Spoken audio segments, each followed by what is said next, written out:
For me, this story begins about 15 years ago when I was a hospice doctor at the University of Chicago, and I was taking care of people who were dying and their families in the south side of Chicago. And I was observing what happened to people and their families over the course of their terminal illness. And in my lab, I was studying the widower effect, which is a very old idea in the social sciences going back 150 years, known as dying of a broken heart. So when I die, my wife's risk of death can double, for instance, in the first year. And I had gone to take care of one particular patient, a woman who was dying of dementia.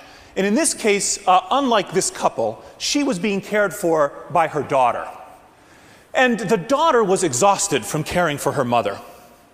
And the daughter's husband, he also was sick from his wife's exhaustion. And I was driving home one day, and I get a phone call from the husband's friend, calling me because he was depressed about what was happening to his friend.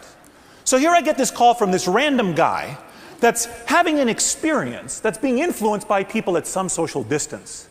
And so I suddenly realized two very simple things. First, the widowhood effect was not restricted to husbands and wives. And second, it was not restricted to pairs of people.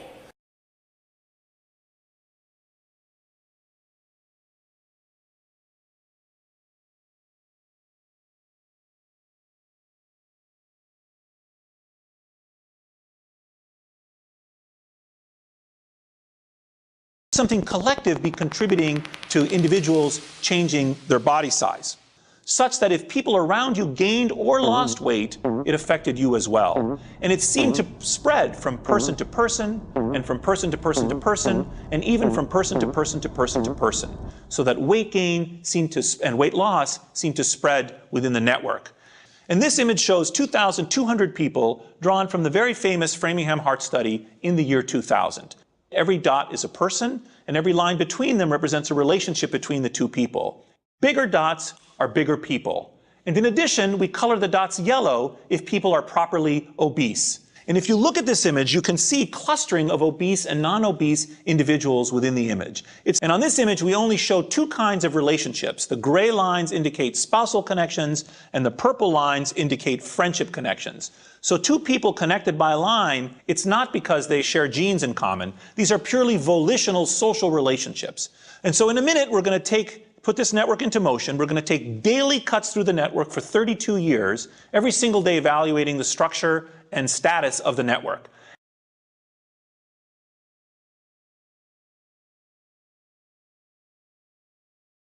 Image.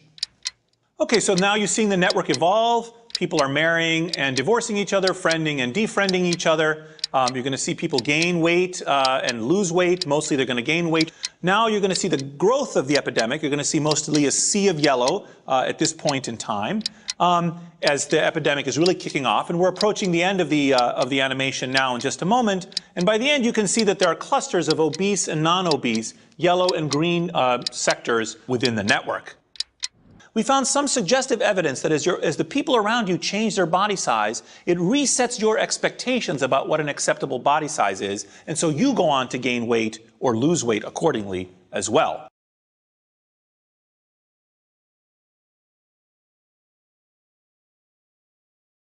But the interesting thing as we made this image was that it totally shifted my perspective on what was happening here.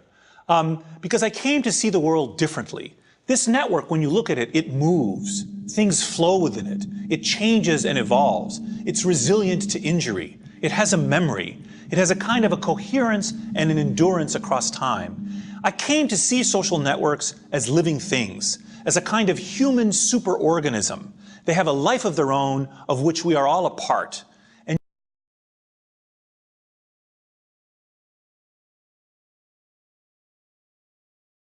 So think about these two common objects. They're both made of carbon. And yet, one of them has carbon atoms in it that are arranged in one particular way on the left, and you get graphite, which is soft and dark. But if you take the same carbon atoms and interconnect them a different way, you get diamond, which is clear and hard. And those properties of softness and hardness and darkness and clearness do not reside in the carbon atoms. They reside in the interconnections between the carbon atoms, or at least arise because of the interconnections between the carbon atoms. So similarly, the pattern of connections among people confers upon people, the groups of people, different properties. It is the ties between people that makes the whole greater than the sum of its parts. And so it is not just what's happening to these people, whether they're losing weight or gaining weight or becoming rich or becoming poor, becoming happy or not becoming happy, that affects us. It's also the actual architecture of the ties around us. Our experience of the world depends on the actual structure of the networks in which we're residing and on all the kinds of things that ripple and flow through the network.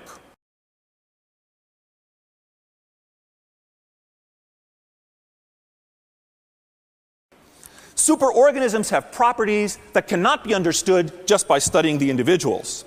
I think understanding social networks and how they form and operate can help us understand not just health and emotions, but all kinds of other phenomena, like crime and warfare, and economic phenomena, like bank runs and market crashes, and the adoption of innovation and the spread of product adoption.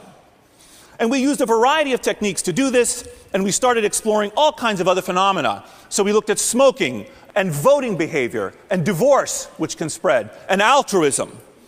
Now, look at this. I think we form social networks because the benefits of a connected life outweigh the costs. If I was always violent towards you, or gave you misinformation, or made you sad, or infected you with deadly germs, you would cut the ties to me and the network would disintegrate. So the spread of good and valuable things is required to sustain and nourish social networks. Similarly, social networks are required for the spread of good and valuable things, like love and kindness and happiness and altruism and ideas. I think, in fact, that if we realized how valuable social networks are, we'd spend a lot more time nourishing them and sustaining them. Because I think social networks are fundamentally related to goodness. And what I think the world needs now is more connections. Thank you.